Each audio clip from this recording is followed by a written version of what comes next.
Day 4 ఆఫ్ CSS text properties. అంటే మన టెక్స్ట్ని స్టైల్ అప్లై చేయడానికి మనం టెక్స్ట్ ప్రాపర్టీస్ అనేవి యూజ్ చేస్తాం. First one, text align.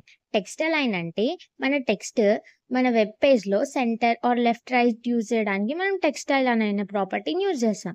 ఇప్పుడు మనం H1 అన్ని సెంటర్ రావాలి అంటే టెక్స్ట్ అలైన్ అనేది సెంటర్ పెడతాం. ఇప్పుడు మనం text align equal to right అంటే ఏంటి, ఇప్పుడు హలో అన్ని రైట్ సైడ్ వస్తాయి. నెక్స్ట్, ఇప్పుడు మనం ఫస్ట్ హలో మాత్రమే సెంటర్లో రావాలి. అలాంటప్పుడు దానికి ఒక క్లాస్ ఇవ్వాలి. క్లాస్ నేను సపోజ్ ఒక రైట్ అని ఇచ్చా. ఇప్పుడు రైట్ అని స్టైల్స్లో డాట్ రైట్ అని ఇచ్చి టెక్స్ట్ అలైన్ సెంటర్ అని ఇస్తే ఇప్పుడు ఫస్ట్ హలో మాత్రమే సెంటర్లోకి వస్తుంది. టెక్స్ట్ డెకరేషన్ అంటే టెక్స్ట్కి అండర్లైన్ ఓవర్లైన్ కోసం మనం వాడతాం. ఇప్పుడు హెచ్ వన్లో టెక్స్ట్ డెకరేషన్ అండర్లైన్ అని ఇచ్చా. అండర్లైన్ అంటే ఏంటి, ఇప్పుడు హలో అన్ని అండర్లైన్ వస్తాయి. నెక్స్ట్, ఓవర్లైన్ అంటే టెక్స్ట్కి పైన లైన్ వస్తుంది.